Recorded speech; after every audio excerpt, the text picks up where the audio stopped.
جانا، مستقبل پہ تیرا کوئی اختیار نہیں، حال کو بہترین کرنے کی کوشش کرنا. We don't have any right کہ پیچھے پاسٹ یہ وہ کر لے، جو کرے وہ کوٹ کرے، وہ کرے ہم کرے. یہ جو منہ شگافیہ صحابہ نے جب وہ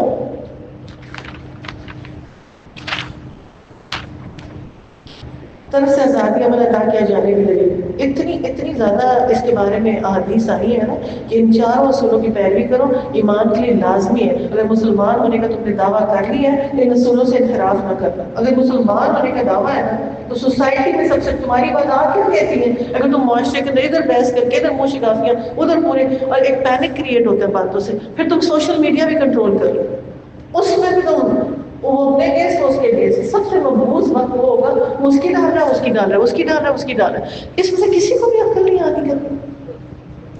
جیسا جو معاملات ہو رہے ہوتے ہیں انسان کے یہاں پہ، یہ تصحیح ہے، یہ یہودیوں کا اخلاق تھا.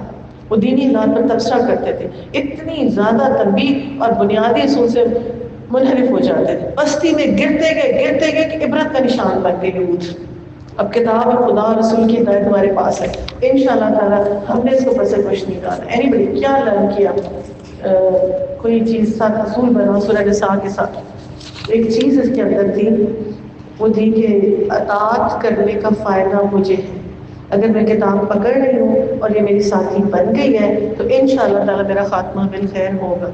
اگر یہ فائدہ سورہ نساء میں بار بار بتایا جا رہا ہے کہ تم دنیا میں بنی تھی ایمان کے ساتھ، صداقت کے ساتھ، اپنی زندگی پورے طرز عمل کے ساتھ اچھی زندگی گزار رہی تھی، اور اللہ کی راہ میں جو چیزیں تھیں اس کے مطابق چل رہی تھی، تو اللہ نے تمہارا سارے لوگوں میں نام لکھا ہوا ہے انشاءاللہ تعالیٰ. 5 نمازیں بھی ہیں، قرآن بھی ہے، اور جو اللہ کی راہ میں بھی ہے انشاءاللہ تعالیٰ. اگر یہ چیزیں لے کے بار بار یہی فٹ نوٹ چل رہے تھے نا، اور اللہ تعالیٰ بار تاغوت کی طرف مت جانا. یہ جو تاغوت ہے نا تمہارا اپنا نفس ہے سرکش، باہر کچھ نہیں برا. جو بچی بیچاری کو اپنی شادی پہ بچے کو بھی نہیں پتا ہوتا، ہمارے اپنے شوق ہوتے ہیں سارے، کسی کو بھی نہیں پتا ہوتا. لاسٹ بٹ ناٹ لیسٹ کہ انسان کو تباہی کی طرف کیا چیز لے کے جاتی ہے.